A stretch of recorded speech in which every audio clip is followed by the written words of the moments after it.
इस वीडियो में अ की मात्रा से बने कुछ हिंदी नामों को इंग्लिश में लिखना सीखेंगे। तो आइए शुरू करते हैं इस वीडियो को।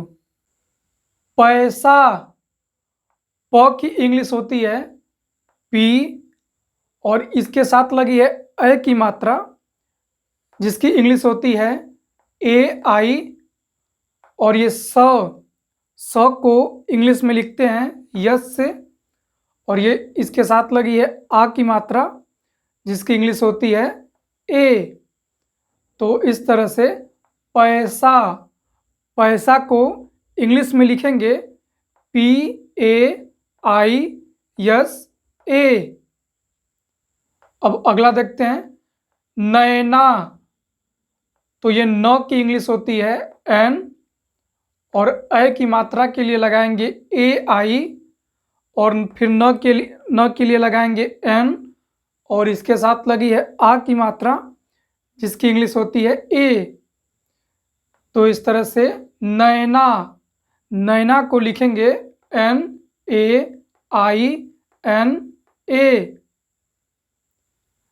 कैलाश, क्या लिखा है कैलाश, तो क की इंग्लिश होती है के और अ की मात्रा के लिए लगाएंगे ए आई और ल की इंग्लिश होती है एल और इसके साथ लगी है आ की मात्रा जिसके लिए लगाएंगे ए और ये श की इंग्लिश होती है यस एच। अब इसके साथ अंतिम में ए नहीं लगाएंगे क्योंकि जो भी अक्षर अंतिम में आता है उसके साथ अ की ध्वनि नहीं आती है, इसलिए उसके साथ ए नहीं लगाते हैं। तो इस तरह से कैलाश, कैलाश को इंग्लिश में लिखेंगे के A I L A S H. Bhairav, भ की इंग्लिश होती है बी एच और अ की मात्रा की इंग्लिश होती है ए आई और र की इंग्लिश होती है आर और इस र के साथ आ रहा है अ का साउंड भय र, ठीक है। तो ध्यान देंगे यहाँ पे भय र व। तो इस तरह से र के साथ अ का भी साउंड आ रहा है इसलिए लगाएंगे अ की इंग्लिश होती है ए, तो इसलिए यहाँ पे लगाएंगे ए और ये अंतिम में लिखा है व, तो व की इंग्लिश होती है वी। अब यहाँ पे ए नहीं लगाएंगे जैसा कि हमने यहाँ पे बताया था, कोई भी अक्षर अंतिम में आता है, ठीक है, उसके साथ कोई मात्रा नहीं लगी है तो इसके साथ अ का साउंड नहीं आता है, इसलिए हम लोग ए नहीं लगाते हैं। तो इस तरह से भैरव, भैरव, तो भैरव को इंग्लिश में लिखेंगे B H A I R A V. अब आगे देखते हैं वैभव, वैभव, तो व की इंग्लिश होती है वी और अ की मात्रा के लिए लगाएंगे ए आई और ये भ की इंग्लिश होती है बी एच, इसके साथ आ रहा है अ का साउंड जिसके लिए लगाएंगे ए और ये व की इंग्लिश होती है वी। तो इस तरह से वैभव, वैभव को इंग्लिश में लिखते हैं V A I B H A V. Nainital, तो न की इंग्लिश होती है एन और न के साथ लगी है अ की मात्रा जिसकी इंग्लिश होती है ए आई और फिर न के लिए लगाएंगे एन और इसके साथ लगी है बड़ी ई की मात्रा, लेकिन बोलने में छोटी ई की मात्रा की तरह से उच्चारण होता है इसलिए लगाते हैं आई और ये त की इंग्लिश होती है टी और इस आ की मात्रा की इंग्लिश होती है ए और ये ल की इंग्लिश होती है एल। हमने पहले बताया कि इसके साथ अ का साउंड नहीं आएगा इसलिए ए नहीं लगाएंगे अंतिम में।